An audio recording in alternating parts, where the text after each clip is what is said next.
Hi everyone.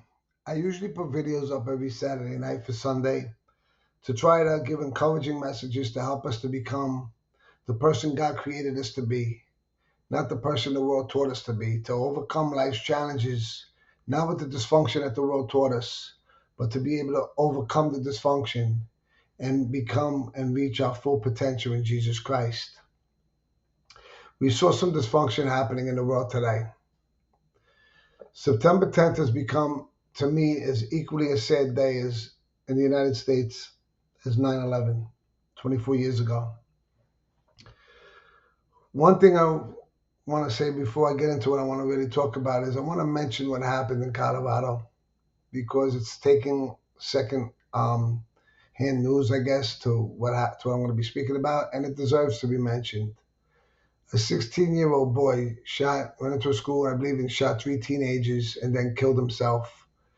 And the good news is that the three teenagers he shot, I understand from what I read, they're going to be okay.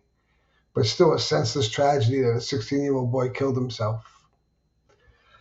Also, a dysfunctional thing that happened today was a great man of faith and a great patriot had their life taken today by some demonic coward. Charlie Kirk was a man that was not afraid to stand up for his convictions, and he wasn't afraid to speak what was on his mind in a loving, friendly, positive way.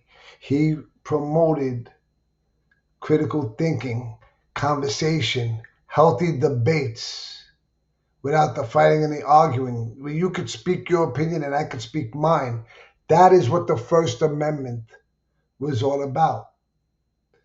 And I'm going to be honest, when I heard that he died, when I heard he was shot today and died, I was angry. I was enraged. I was enraged today as much as I was 24 years ago on 9/11, because this world is becoming more and more demonic by the decade. Political activist Matthew Dowd on fake news MSNBC said that he was shot possibly by a fan shooting a gun like in Reveille in the air, speculating. You know what it's called when the media speculates and they don't get facts in their news? It's called yellow journalism. And that's all we get today is yellow journalism. And today's youth and today's people, they watch these fake news channels and they sink it all in.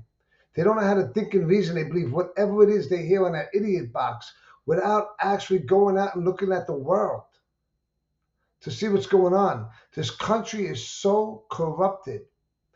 And it is something we need to get angry over. But not angry where we're going to burn cities or loot. Righteous anger. Righteous anger is being angry at an injustice that's going on in this world. So we try to right a wrong. The Apostle Peter told us in his first letter, in his epistle, 1 Peter 3:14, that if you should suffer for what is doing right, you're blessed. So do not fear threats and do not be frightened. And Charlie Kirk was threatened many times, but he didn't fear those threats because he knew where his faith was. And he knew who held his life in his hands. Charlie Kirk posted 3 days ago that Jesus defeated death so you could live. Moments before what happened today, his wife, Erica Kirk, posted on Psalm 46:1 on social media. God is our refuge and strength and a very present help in time of need. And I believe that she put this on social media, that this scripture was on her heart right before she heard the news of what was going to happen to her husband, because God was letting her know that in her time of need and trouble right now, God was going to be there for her. And I got bad news for all the people out there that were rejoicing over this tragic thing. Charlie Kirk is not dead. He's alive, and he is in the hands and care of Jesus Christ right now, in a glorified body, being told, "Well done, my good and faithful servant." Jesus told us in the Gospel of Matthew, chapter 10, don't be afraid of those who could kill the body, but be afraid of those who could destroy both the body and the soul in hell. Charlie Kirk didn't need to worry about who's going to destroy his body in hell. Because in the words of John MacArthur, all that can do to a believer is deliver him into the hands of Jesus. And that's exactly where Charlie Kirk is now, in the hands of Jesus, in his presence. He's a hero to our country and a hero to our faith. Everything we see that's going on in the world today was foretold by Jesus in Matthew 24. With the rumors of wars, what's going on in Israel, talking about World War III, nations going against nation, kingdom against kingdom, the love of people becoming cold, persecuted, being persecuted for our faith. All these things that we see going on, people hating each other. Jesus predicted this was going to happen. Revelation is coming sooner than you think. We are going into the prophetic book of Revelation. The writing is on the wall. And the time is going to come. We're like Charlie Kirk. We're going to need to take a stand for what we believe in. And the apostles, they put their lives on the line for what they believed in. They were all imprisoned for what they believed in. And the same way it happened to them, it's going to happen during the last days. The days of sitting on the fence are over, because you know what? The devil owns the fence. And the way we do this is through righteous anger. It's not by burning down cities or cars or looting. It's by righting wrongs, using our intelligence and fighting back.